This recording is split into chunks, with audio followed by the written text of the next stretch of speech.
श्रीमद्भागवत पुराण की जय। कृष्ण कन्हैया लाल की जय। वक्रतुंड महाकाय सूर्यकोटि समप्रभा निर्विघ्नं कुरु मे देव सर्वकार्येषु सर्वदा। सरस्वती महाभागे विद्ये कमलोचने विद्यारूपे विशालाक्षी विद्यादेहि नमोस्तुते। ध्यानमूलं गुरुमूर्ति पूजा मूलं गुरुपदं मंत्रमूलं गुरुर्वाक्यं मोक्षमूलं गुरु कृपा।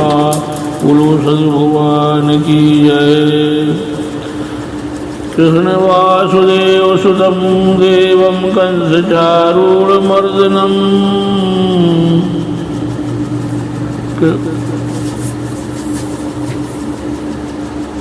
कंसचारूढमर्दनं देवकी परमानन्दं कृष्णं वन्दे जगद्गुरुम्। श्री कृष्ण गोविंद हरे मुरारी हे नाथ नारायण वासुदेवा।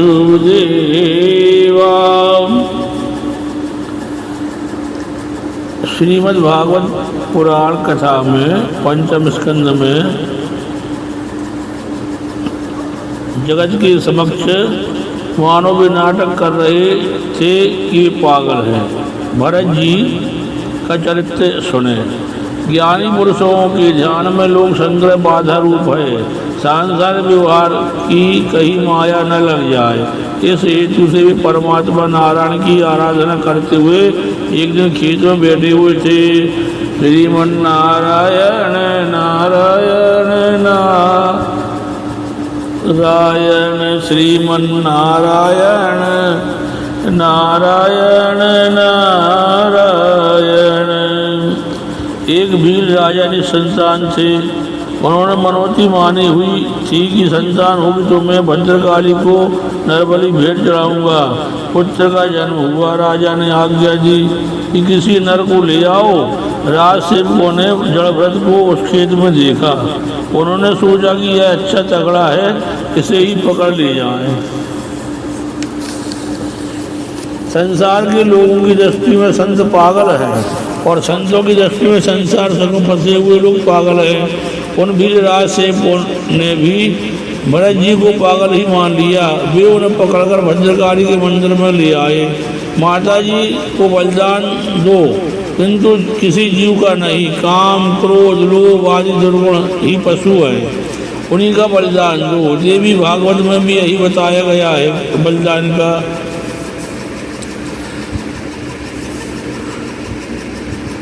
भरत जी को स्नान कराया गया, पुष्पमाला पहनाई गई और भोजन के लिए अच्छे पकवान दिए गए। भोजन करना पाप नहीं है, किंतु स्वाद लेकर भोजन करना पाप है। भोजन साधन है और भजन साध है। भरत जी भोजन करते थे, किंतु उनका भोजन भजन के लिए था। वीर सोचते हैं कि 2 घंटे के बाद तो उससे मरना है, फिर भी यह बड़े आराम से भोजन कर रहा है। इसके बाद भरत जी को मंदिर के अंदर ले गए। संत की परीक्षा उनकी मनोवृत्ति के आधार पर हो सकती है, दाढ़ी जटा से नहीं। जड़ भरत जी ने माता जी को मन ही मन प्रणाम किया और सिर नवाकर शांत चित्त से बैठ गए। वीर राजा ने भद्रकाली की प्रार्थना की और वह तलवार लेकर बलिदान के लिए तैयार हो गया। सबके प्रति संभाव सिद्ध करने वाले भरत को देखकर माता जी का हृदय भर आया। उनसे अहिंसा न देखी गई। भद्रकाली मूर्ति तोड़कर प्रकट हुई और वीर राजा की तलवार लेकर उसी का मस्तक काट दिया। तब मस्तक की गेंद बनाकर खेलने लगी तथा मस्तक की गेंद बनाकर खेलने लगी। ज्ञानी भक्त मानता है कि सहस्त्रबाहु भगवान उसकी रक्षा हेतु खड़े हुए हैं। 2 हाथों वाला मनुष्य क्या रक्षा कर पाएगा। ज्ञानी भक्त माता जी को बहुत प्यारे होते हैं। ज्ञानी पुरुष अपने मन को एक क्षण के लिए भी ईश्वर से अलग नहीं होने देता। उसकी दृष्टि ब्रह्म में होती है। किसी समय एक समय सिंधु देश के राजा रघुगण कपिल मुनि के पास ब्रह्म ज्ञान प्राप्त करने के लिए गए। तत्व ज्ञान की विद्या प्राप्त करने के लिए वे पालकी में बैठकर कपिल ऋषि के आश्रम की ओर जाने लगे। पालकी उठाकर चलने वाले 4 सेवकों में से एक कहीं भाग गया था, तो राजा ने कहा कि जो भी मिले उसे पकड़ लाओ। वैष्णव जन भगवत इच्छा से ही जीते हैं, यानी प्रारब्ध कर्म भुगतने की इच्छा से जीते हैं। ज्ञानी अनिच्छा से प्रारब्ध को देखते हैं तो वैष्णव उसमें भगवत इच्छा के दर्शन करते हैं। साधक के लिए स्पष्ट आज्ञा है कि 4 हाथ के आगे दृष्टि न चली जाए। दृष्टि के चंचल होने से मन भी चंचल हो जाता है। राज सेवक पालकी उठाने के लिए जड़ भरत को पकड़ लाए। यह तगड़ा है, अतः ठीक काम के लिए आएगा। उन्होंने पालकी उठाई। आज तक कई बार स्वयं ही जो पालकी में बैठे थे वे आज पालकी उठा रहे हैं। यही उनका प्रारंभ था। प्रारंभ भुगतना ही पड़ता है। अंतिम जन्म होने पर भी पालकी उठानी पड़ी है। भरत जी नीचे देखते चल रहे थे कि कहीं मुझसे किसी जीव की हत्या न हो जाए। उन्होंने तो प्रत्येक जीव भगवान के दर्शन होते हैं देखा। उन्हें तो प्रत्येक जीव में भगवान के दर्शन होते हैं। भरत जी सोचते हैं कि अब मेरा कुछ भी प्रारब्ध रह गया है, मरेगा तो मेरा शरीर ही, मैं तो नारायण से मिल जाऊंगा, मुझे सावधान रहना है। श्रीमन नारायण नारायण नारायण। असावधान रहने से ही काम क्रोध आदि सिर पर सवार हो जाते हैं। निर्भय बनो। निर्भयता तभी आती है जब जीव हमेशा परमात्मा के सानिध्य का सतत अनुभव करता है। भरत जी रास्ते में भी प्रभु को मनाते हैं, चलते हैं। मन को शुद्ध करने के लिए भरत जी की आतुरता बढ़ाकर भगवान अदृश्य हो गए। भगवान के दर्शन न होने पर भरत जी व्याकुल हो जाते हैं और रोने लगते हैं। मुझे जगत में भटकना नहीं है नाथ, मुझे कब अपनी शरण में लोगे, मेरा प्रारंभ कब समाप्त होगा, अब भी मुझे परमात्मा के दर्शन क्यों नहीं होते। इन विचारों से भी रोते हैं। रास्ते में चींटी दीख पड़ती है तो भरत जी कूद जाते थे। ऐसा करने से पालकी के ऊपरी हिस्से से राजा का सिर टकरा जाता था। राजा ने सेवकों से कहा, अच्छी तरह से चलो, मुझे असुविधा हो रही है। उन पुराने 3 सेवकों ने कहा, हम तो ठीक चलते हैं महाराज, किंतु अन्य से ठीक ढंग से नहीं चलता है। कभी रुकता है, कभी दौड़ता है, कभी कूदता है, कभी हंसता है और कभी रोता है। यह पागल सा ही सताता है। राजा ने जड़ भरत से व्यंग में कहा, तू तो बिल्कुल दुबला पतला है, तेरे अंग भी कितने दुर्बल है, अब तू ठीक तरह से कैसे चल सकता है। राहुगढ़ ने सोचा कि अब मैं भरत जी पर दृष्टि रखूंगा। भरत जी सोचते हैं कि रास्ते में कोई जीव कुचल जाएगा तो पाप होगा। भरत जी चींटी में भी कन्हैया को देखते हैं। कृष्ण किसी एक ही घेरे में नहीं रहते, सभी में कृष्ण का दर्शन कर वही वैष्णव है। जड़ भरत ने राजा के कहने पर ध्यान न दिया। चींटी को देखकर भरत जी ने छलांग लगाई तो राजा का सिर पालकी के ऊपर दंड से फिर टकरा गया। राजा यह सहन न कर सके, वे क्रोधित होकर जड़ भरत का अपमान करने लगे। अरे तू तो जीते जी मरा हुआ है, तो ये भान नहीं है अच्छी तरह से चल। बस में छिपुई अग्नि जिस प्रकार दिखाई नहीं देती, उसी प्रकार ब्रह्म के चिंतन में लीन ज्ञानी पहचाने नहीं जा सकते। एक बार फिर राजा का सिर टकरा गया तो वह क्रोधित हो गया। उसने कहा, मैं रघुगढ़ राजा हूँ, तुझे दंड दूंगा। राजा से ना तो एक भी पैसा लिया और ना ही कुछ खाया, फिर भी वह भरत को मारने को तैयार हो गया। उन्हें मारने का राजा को क्या अधिकार है। राजा अभिमानी था, वह मदान हो गया था। श्री कृष्ण गोविंद हरे मुरारी, हे नाथ नारायण वासुदेवा। कुछ भी बोलने को भरत जी की इच्छा ना थी। उन्होंने सोचा कि शरीर पुष्ट है, दुबलापन भी शरीर का धर्म है, आत्मा को तो कुछ भी नहीं होना है।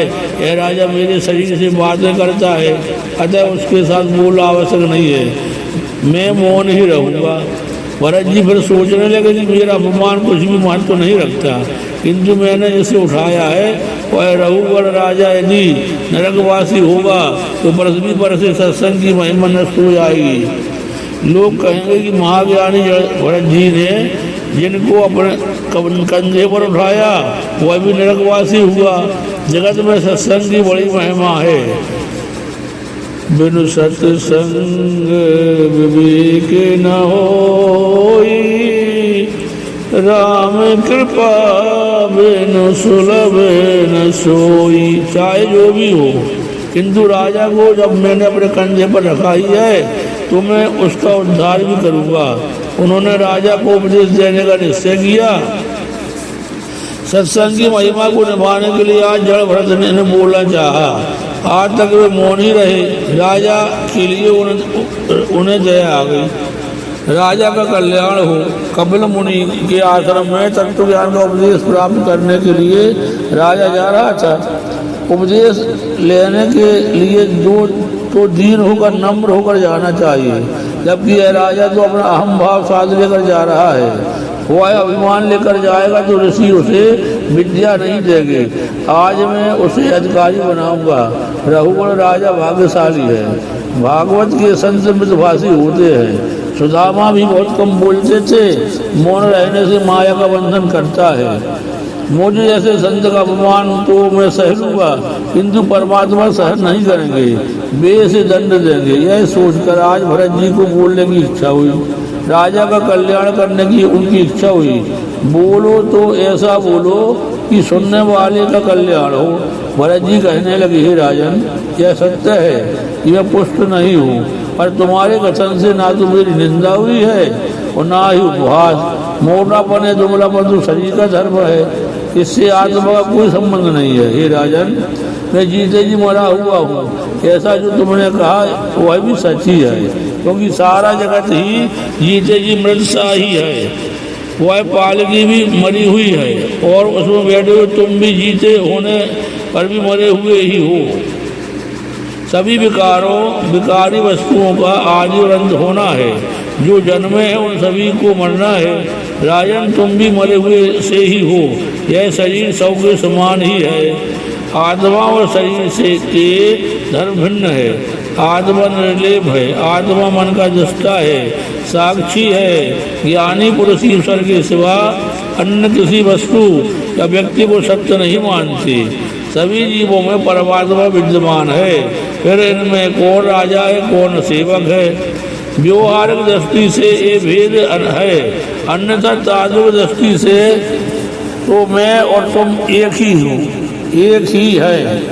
राजन, केवल ईश्वर ही सत्य है। तुमने जो मुझसे यह कहा कि तुम मुझे मारोगे, तो बताओ कि शरीर को मारने से मेरी चाल तो नहीं बदल जाएगी। शरीर की पिटाई होने पर भी मैं तो सुखी या दुखी नहीं होता। ये सब तो शरीर के धर्म है। शरीर को शक्ति देता है मन, और मन को शक्ति देती है बुद्धि। बुद्धि को चेतना देने वाली है आत्मा, अर्थात मैं। शरीर के धर्म मुझे प्रभावित नहीं कर सकती। राजन, मैं इस प्रकार इसलिए चल रहा हूँ कि चींटी आज मेरे पांव तले आकर कहीं कुचल न जाए, चलते हुए मुझसे कहीं पाप न हो जाए। ऐसा सोचकर ही मैं छलांग मारता हूँ। मेरे कृष्ण सभी जगह विराजमान है। इन चींटियों में भी परमात्मा है। मैं चींटियों तथा जीव जंतुओं का ख्याल करता हुआ चलता हूँ, इसकी कहीं ये कुचल न जाए। चींटी में भी ईश्वर है, ऐसा मानकर मैं अपने कृष्ण का चिंतन करता हुआ चलता हूँ। अतः मेरी चाल तो ऐसी ही रहेगी। श्री कृष्ण गोविंद हरे मुरारी, हे नाथ नारायण वासुदेवा।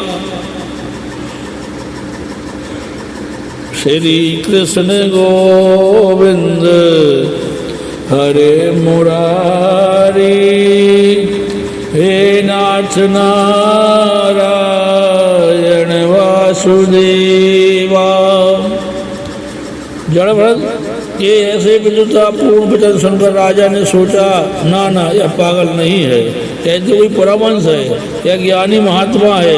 लगता है कि यह कोई अवधूत संत है, वेदांत के कठोर सिद्धांत बता रहे हैं। इनकी ब्रह्मनिष्ठा अलौकिक है। मैंने इसका अपमान करके बड़ी क्षति कर दी है। यह सोचकर चलते हुए पालकी से राजा कूद पड़ा। जो मारने के लिए तैयार हो गया था वही राजा बंधन कर रहा था। भरत जी तो निर्विकारी है। रघुवर द्वारा अपमान होने पर भी सम्मान होने पर अर्थात दोनों ही अवस्थाओं में समय स्थिति में थे। ना क्रोध ना दुख न सुख। संत की परीक्षा उसकी मनोवृत्ति से होती है, वस्त्रों से नहीं।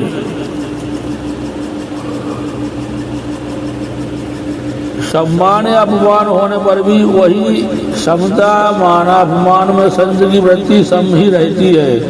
देश द्वारा संत होना सरल है, हृदय से संत होना बड़ा कठिन है। रघुवर ने क्षमा याचना की।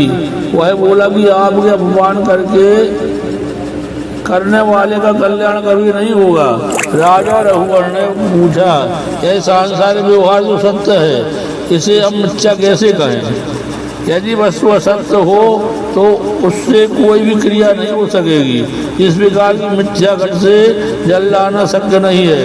आगे राजा ने पूछा, आपने कहा कि शरीर को जो दुख होता है वह आत्मा को नहीं होता, परंतु मैं तो मानता हूँ कि शरीर को कष्ट होने पर आत्मा को भी कष्ट होता है। इसका कारण यह है कि इस शरीर का संबंध इंद्रियों के साथ है, इंद्रियों का संबंध मन के साथ है, मन का संबंध बुद्धि के साथ है और बुद्धि का संबंध आत्मा के साथ है। अतः जो दुख शरीर को होता है वह आत्मा को होगा ही। चूल्हे पर बर्तन में दूध हो, बर्तन में दूध हो और दूध में चावल हो तो चूल्हे की अग्नि से पारस्पर संबंध के कारण दूध में पड़े चावल पक जाते हैं। तो शरीर को होने वाला दुख आत्मा को भी ही होना ही चाहिए। जड़ भरत जी ने कहा, राजन यह मिथ्या है। आत्मा निर्लेप है। अग्नि पर रखे हुए बर्तन के दूध में पड़े हुए चावल तो पकते हैं, किंतु दूध में यदि पत्थर डाले जाए तो वे नहीं पकेंगे, क्योंकि वे निर्लेप है। आत्मा तो सर्वश्रेष्ठ और निर्लेप है। श्री कृष्ण गोविंद हरे मुरारी, हे नाथ नारायण वासुदेवा। संसार जो मन की केवल कल्पना है। राजन, मन की विकृति होने पर जीवन विकृत हो जाता है। अतः जो मन यदि सुधर जाए तो आत्मा को मुक्ति मिलेगी। एक बार मेरा मन मृगवाल में फंस गया तो मुझे भी मृगवाणी में जन्म लेना पड़ा। अतः अब मैं सावधान हो गया हूँ। राजन, यह उपदेश व्यवहारिक मन का है। माता को अपनी संतान का बोझ नहीं सालता, क्योंकि वहाँ मन की ममता काम कर रही है। माता को अपना पुत्र फूल सा लगता है, दूसरों का पुत्र वजनदार। अपना पुत्र वजनदार होने पर भी माता को फूल सा ही लगता है, जबकि दूसरों के पुत्र का वजन बोझ सा लगता है। उसका कारण मन है। मन कहता कि यह अपना है और पराया है। राजन, ये सब तो मन के धर्म है, ये सब तो मन के ही खेल है। मन के खेल के कारण ही मुझे कभी मृग होना पड़ा। मन के सुधरने पर ही जगत सुधरता है। मन मृगवाल में फंस गया था, अतः मुझे पशु बनना पड़ा। राजन, तू तो केवल कच्छप देश का ही राजा है, मैं तो भरतखंड का राजा था, फिर भी मेरी दुर्दशा हुई। गुणानुरक्तम व्यसनाय जंतो तदेव निर्गुणमयो मनायसे स्यात्।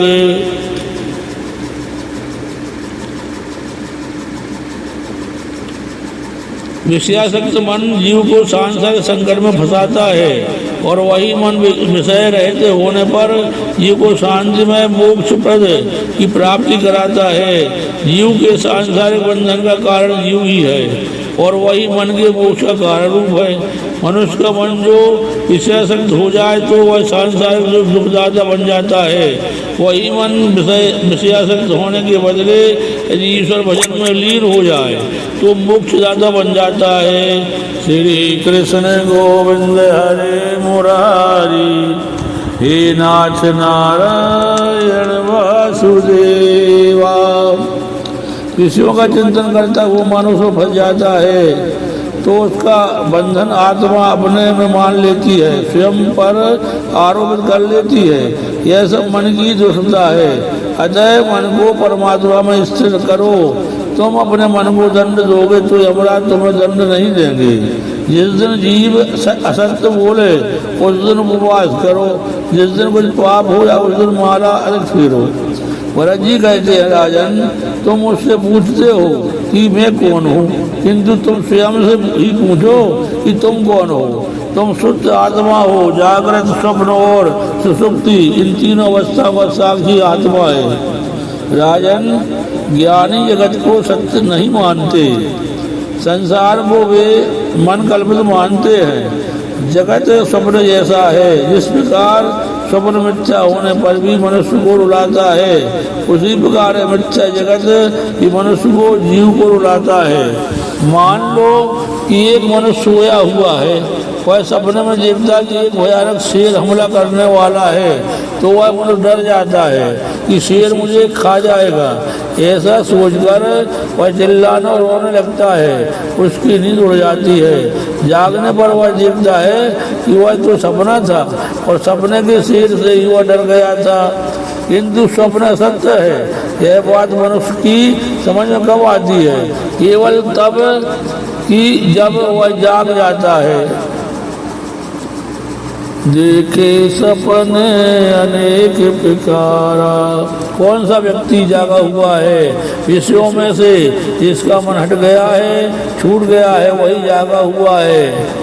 इसीलिए तो तुलसीदास जी ने कहा है, जानिए तब ही जियो जग जागा, जब सब विषय विलास विरागा।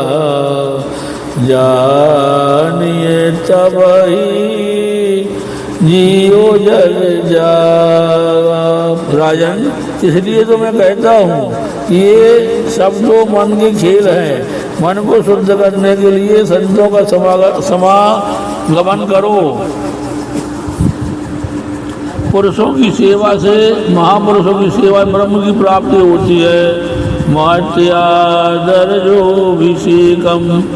राजन सत्संग के बिना ज्ञान प्राप्त नहीं होता। बिनु सत्संग विवेक न होई, राम कृपा बिन सुलभ न सोई। राम कृपा बिन सुलभ न सोई। अपने स्वरूप का परिपूर्ण ज्ञान ही एक सत्य वस्तु है। एक ब्रह्म ही सत्य है। ब्रह्म सत्य स्वरूप भेद से रहते परिपूर्ण आत्म स्वरूप है। पंडित उसका भगवान वासुदेव कृष्ण आदि नामों से वर्णन करते हैं, अन्यथा जगत तो मिथ्या है। भरत जी ने प्रथम राजर्षि की दिव्य तत्व ज्ञान का उपदेश दिया। भरत जी ने प्रथम राजर्षि को दिव्य तत्व ज्ञान का उपदेश दिया। फिर भवाटवी का वर्णन किया। आत्मा का विवेक रूपी धन एक एक इंद्रिय लूट लेती है। कोई संत मिलने पर संसार रूपी वन में से बाहर निकालते हैं। संसार में अकेले कभी मत घूमो। किसी संत का, सदगुरु का आसरा लो तो संसार वन से बाहर निकल सकोगे। माया के कारण जीव सुख की आशा में इस संसार वन में भटकता है, किंतु उसे सच्चा सुख नहीं मिल पाता। जिस जीव का नेता बुद्धि असावधान अपात्र है, उसे 6 लुटेरे इंद्रियां लूट लेते हैं। उसका धर्म भी धन लुट जाता है। बड़ी सी टोली में से भी प्रमादी भीड़ को इस प्रकार भेड़िया खींच ले जाता है, उसी प्रकार जीव संग के प्रमादी मनुष्य को सगला आदि स्त्री संतान खींच ले जाते हैं। यह वन संसार वेलों और जालों से प्रस्त्रासम से व्याप्त है। मच्छरों से, काम कर्मों से यह जन समुदाय पीड़ा पाता रहता है। उस वन में जीव समुदाय गंधर्व नगर को देखता है, अर्थात मिथ्या शरीर आदि को सत्य मानता है, तथा पिशाच को स्वर्ण को देखता है। कई बार तो धूल भरी आंखों के कारण, रजोगुण से व्याप्त दृष्टि होने से और बवंडर से उड़ती हुई धूल के कारण समुंदर की भांति भरमाने वाली स्त्री के कारण दिशाओं को देवों को वह जान नहीं पाता। श्रीमन नारायण नारायण नारायण, श्रीमन नारायण नारायण नारायण, भजमन नारायण नारायण नारायण, गोविंद नारायण नारायण नारायण। वह जन समुदाय भूख से व्याकुल होने पर आपवित्र वृक्षों का अधार्मिक मनुष्यों का आश्रय लेता है, उसे जब तृषा भूख सताती है तो मृगजल की निष्फल दृश्यों की ओर दौड़ जाता है। प्यास में दौड़ता है मृगजल की तरह। कई बार निर्जला नदी की दुखदायी मार्ग की ओर दौड़ता है। कभी जल पा जाता है तो वन के यक्ष राजा उसका प्राण धन हर लेते हैं। चलते चलते उसके पांव कांटों कंकड़ों से कई प्रकार के संकटों से मिल जाते हैं। इस संकट से के मनुष्य को कभी कभी सर्प निद्रा काटता है, अतः तो वह सौसा हो जाता है। कभी उसे हिंसक पशु दुर्जन काटते हैं, कभी अंध विवेक भ्रष्ट बनकर वह अंधेरे कुएं में गिरकर दुखी होता है। इसके अलावा यह जनसंघ इस जंगल में लता की शाखाओं का, नारी की कोमल भुजाओं का आसरा लेकर वही अस्पष्ट किंतु मधुर मधुर शब्द करते पंछियों को, नारी की गोद में खेलते हुए नन्हे बच्चों की इच्छा करते हैं। सिंगों की टोरियों से वह बास त्रास पाता है। काल चक्र से उत्पन्न होने वाले मृत्यु चक्र, वृक्षों के तले घरवार में वह खेलना चाहता है। कभी कभी पर्वत की गुफाओं में रोग आदि दुखों में जाकर वहाँ बसे हाथी से मृत्यु से भयभीत होता है। जीवात्मा कभी सुखी होती है तो कभी दुखी।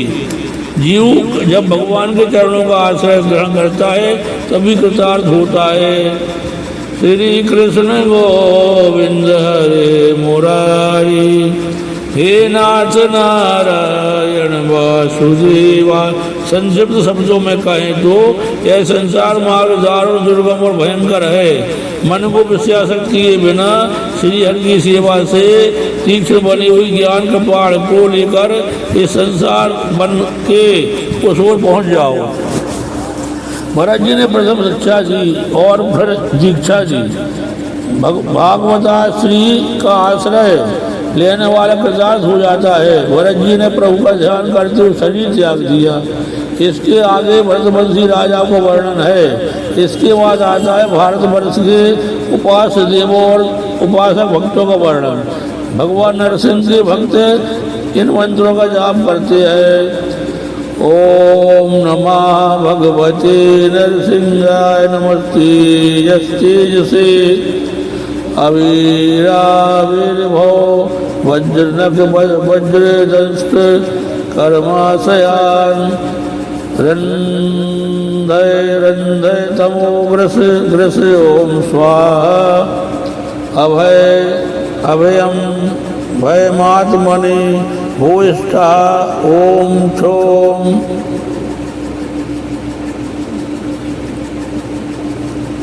अभयम अभयमात्मनि भूयिष्ठा ओम क्षोम। मैं ओंकार स्वरूप भगवान श्री नरसिंह देव को नमस्कार करता हूँ। हे देव, आप अग्नि आदि तेजों के भी तेज हैं, आपको नमस्कार है। हे वज्रनक वज्र की दाढ़ वाले, आप हमारे समक्ष प्रकट हों। हमारी काम वासना को जला दीजिए, हमारे अज्ञान रूपी अंधकार को नष्ट करें, हमारे अंधकरण में भयदान देते हुए प्रकाशित होइए। बोलो नरसिंह भगवान की जय। श्री कृष्ण गोविंद हरे मुरारी, हे नाथ नारायण वासुदेवा। क्या है? नरसिंह भगवान का मंत्र। इस मंत्र का जब करते करते सीधे स्वामी को वैराग हुआ। भागवत में मानव शरीर की कई स्तरों पर निंदा की गई है। मानव शरीर की स्तुति केवल 5वें स्कंद में है और वह भी देवों द्वारा की गई है। मानव शरीर मुकुंद की सेवा करने के लिए है। यदि मानव शुभ संकल्प करे तो वह नर से नारायण हो सकता है। बड़े भाग मानुष तन पावा, सुर दुर्लभ हरि ग्रंथन गावा। बड़े भाग अहो जीवा गायंती अहो अमीषां किमकारी शोभनम प्रसन्नेषां श्रीदुत स्वयं हरि। जन्म लब्धम नसु भारताजिरे मुकुंद से वो पैकम स्मृहायिना। मनु जन्म सभी पुरुषार्थों का साधन है। ऐसा कहकर इस भारतवर्ष में जन्मे हुए मनुष्यों की महिमा जीवन इस प्रकार गाते हैं। अहो इस भारतवर्ष के मनुष्यों ने कौन से पूर्ण किए होंगे, अथवा क्या श्री हरि उन पर स्वयं प्रसन्न हुए होंगे कि इन्होंने भगवान की सेवा की होंगे। मनुष्य जन्म इस भारत वर्ष में पाया है। यह मनुष्य जन्म श्री हरि की सेवा करने के लिए उपयोगी होने के कारण हम भी इसकी इच्छा करते हैं। इस सौभाग्य के लिए तो हम भी सदा इच्छुक हैं। इस सौभाग्य के लिए तो हम भी सदा इच्छुक हैं। श्री कृष्ण गोविंद हरे मुरारी, हे नाथ नारायण वासुदेवा। इस सौभाग्य के लिए तो हम भी सदा इच्छुक हैं। ये तो भी पूर्ण शब्द है, सदा इच्छुक हैं।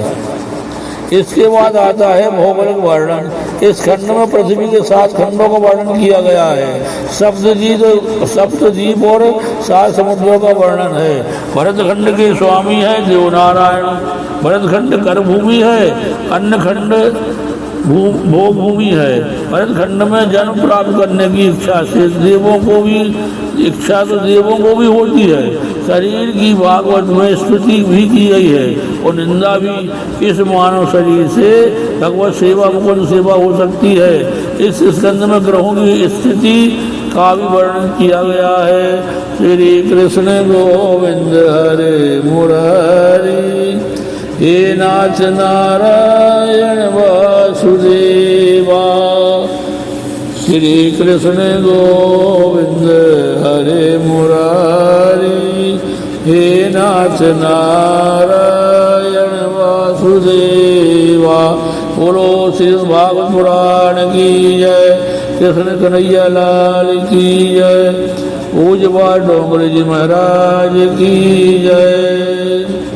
श्री भागवत भगवान की है आरती, पापियों को पाप से है तारती। ए अमर ग्रंथ ए मुक्ति पंथ ए पंचम वेद निराला, 9 ज्योति जलाने वाला। हरि नाम यही हरि धाम यही, कई जग मंगल की आरती। पापियों को पाप से है तारती, श्री भागवत भगवान की आरती।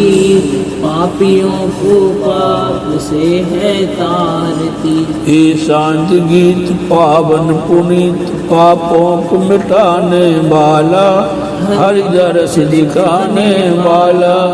यह सुख करनी यह दुख हरनी, श्री मधुसूदन की आरती।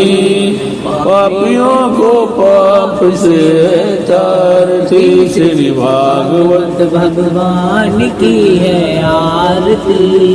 पापियों को पाप से है तारती। हे मधुर बोल जग फंद खोल, सन्मार्ग दिखाने वाला, बिगड़ी को बनाने वाला।